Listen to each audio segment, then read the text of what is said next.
안녕하십니까, 롯동입니다.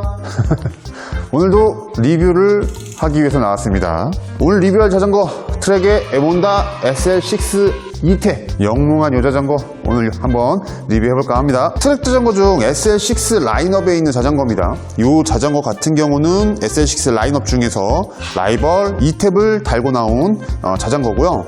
이 라인업 중에서는 DI2 모델도 있고 기계식 구동계를 달고 나온 친구도 있습니다. 그리고 지금 여기 옆에 있는 자전거 같은 경우는 아까 말씀드렸던 바로 라이벌 2탭을 달고 나온 자전거입니다. 이 자전거 같은 경우는 23년식 프레임을 갖고 있고요. 지금 같은 경우는 프로 모델이랑 같이 카본 휠까지 달고 있고 라이벌 2탭까지 장착이 돼서 나온 라인업 중에 최상급이라고 지금 할 수 있고요.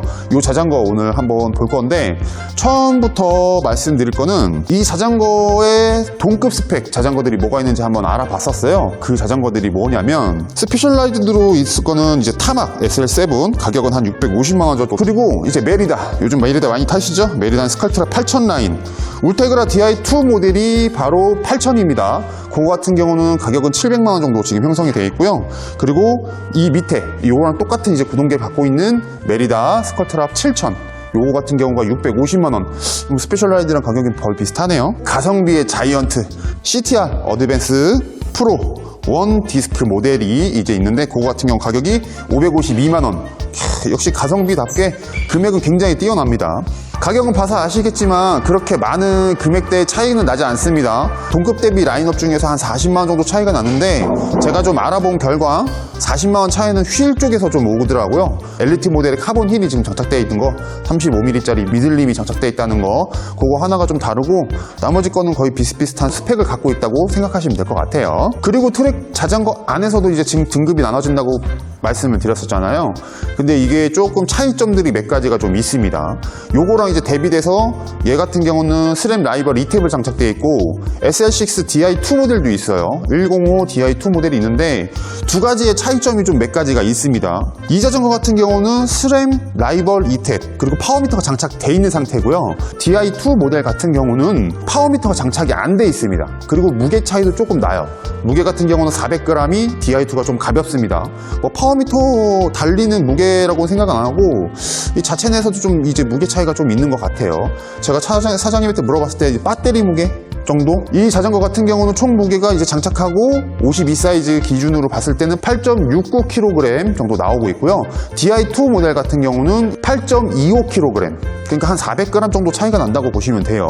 그리고 이거는 뭐 번외긴 하지만 전동 구동계가 아니고 기계식 구동계, 그거 같은 경우는 가격이 지금 549만원, 무게 같은 경우는 8점 초반대로 지금 형성이 되어 있습니다. 그리고 이거 약간 이제 좀 번외인데 몇 개를 보다 보니까 SL7이랑 또 이거를 비교를 하시는 분들이 있어요. SL7 같은 경우는 다 똑같아요.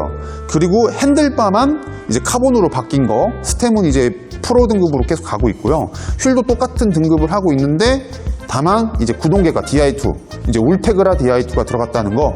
그래서 대신에 이제 무게 차이를 많이 말씀하시는데 무게 같은 경우도 스램 지금 이 자전거보다 800g 정도가 지금 가볍게 나오고 있습니다. 8kg대가 아니고 7kg대가 이제 들어간다는 건 얘기죠. 그리고 가격 같은 경우는 이 모델보다 100만원이 좀 비쌉니다. 자, 그럼 이 자전거 간단한 스펙을 안 볼 수가 없겠죠. 저희가 맨날 말씀드리는 스펙, 궁금해하시는 스펙 같은 경우를 좀 한번 볼까요? 프레임은 500 카본 23년형 프레임을 하고 있고 포크도 카본이고 C포스트까지도 카본으로 만들어졌습니다. 핸들바는 엘리트 등급이고 스템은 프로 등급으로 장착되어 있고 이 자전거의 안장은 에어로스 콤프 안장으로 레일은 스틸 소재의 신형 에어로 로드 안장으로 장착되어 있습니다. 휠은 에어로스 엘리트 35 카본 휠셋 튜블리스 레디를 지원하고 있고요. 타이어는 본트랙 R2가 장착되어 있고 타이어는 25C가 장착되어 있습니다. 최대 클리어런스 같은 경우는 28C까지 장착이 가능하다는 거 알아주시면 좋겠네요.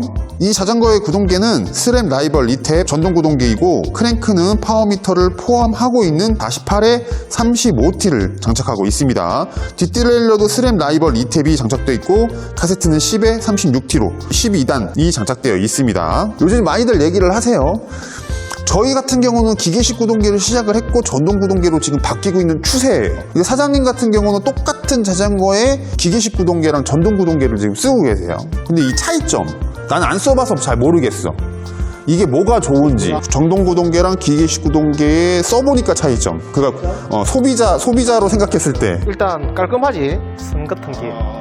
선거통기 깔끔하고 한 번 세팅을 해놔면은 트러블이 거의 안 생기지. 세팅. 발음이 좀 걸러. 한번 기아를 세팅해버리면은 트러블이라든지 괜찮다는 거, 뭐 잡음이라든지 이런 거에서 좀 벗어날 수 있다는 거. 기계식 같은 경우에는 또 장점 같은 경우에는 다르다는 건데, 조금 이제 단점은 전동구동계의 단점은 가격이 조금 비싸다는 거. 조금 비싼 게 아니고 좀 많이 비싸지. 얼마 정도 차이 나죠? 대충? 약? 거의 한 100에서 150만 원 정도 차이 나는 걸로 봐요. 동급으로 바꿨을 때. 그렇지. 그래 봤을 때 차이 나는 거고. 그리고 또 약간 뒷드렐러에서 약간 미세하게 기계식보다 소리가 약간 나. 짜자짜자. 나는 내 개인적으로 봤을 때 그런 단점인데 그걸 못 느낄 정도고, 아주 예민하신 분 아니면은 전동이 늦다고 다들 이렇게 하는데 그 아주 민감한 차이에 몇 초를 다니더라도 이렇게 그 정도는 감안할 수 있고, 그리고 월드 투어 팀들도 전동으로 다 이렇게 하고 했으니까 이거는 늦다는 거는 맞지만은 실감할 수 없다고 나는 그래 봐. 참고로 사장님은 울테그라 DI2를 쓰고 계십니다. 아닌데? 울테그라 듀라이스 DI2를 쓰고 계십니다. 라이더 입장에서는 내가 봤을 때는 단점보다 장점이 많다. 이 자전거 같은 경우는 제가 좀 장단점이라고 얘기할 것들이 몇 가지 있습니다. 이제 뭐라도 좀 해요. 브레이크 좀 조세를. 다 있는데 뭘 하노? 새딱하니 좋구만은 자전거. 제가 장단점이라고 생각하면 장단점인데 장점을 몇 가지 좀 보려고 해요. 일단 첫 번째로는 타사와의 가격 차이입니다. 가격 차이. 아까 처음에 저희가 언급했던 것처럼 이 자전거 같은 경우는 타사 제품들보다 한 40만 원 정도 비쌉니다.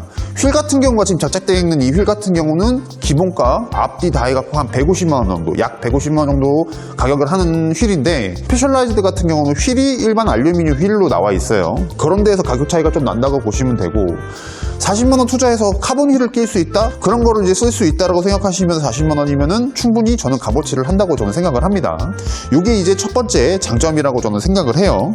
오히려 가격은 비싸졌지만 그 가격대에 맞는 파츠들이 많이 들어갔다. 이것이 제가 생각하는 첫 번째 장점이라고 저는 생각을 합니다. 두 번째는 일체형 핸들바가 아니라는 거에 저는 또 더 장점을 좀 느꼈어요. 이건 제가 생각하는 장점인데, 일체형 핸들바 무조건 좋죠. 깔끔한 콕핏을 갖고 있고 되게 좀 무게 차이도 조금 나긴 하지만 그런 부분들이 있는데, 저한테는 이게 장점이었던 이유가 뭐냐면, 저는 처음부터 TT바를 달 거라는 생각을 어느 정도 좀 했습니다.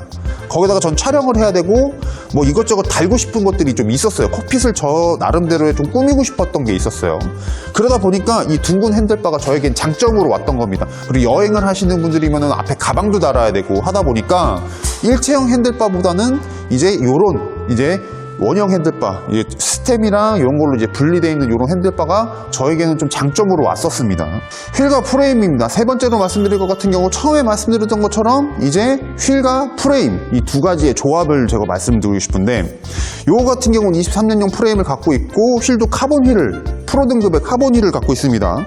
요 조합이 저도 이제 처음에 제가 이 자전거를 받았을 때 탔을 때도 퍼포먼스적인 거는 굉장히 뛰어났었어요. 이게 35mm짜리 휠이라고 하지만 제가 전에 60mm짜리 휠을 썼었잖아요.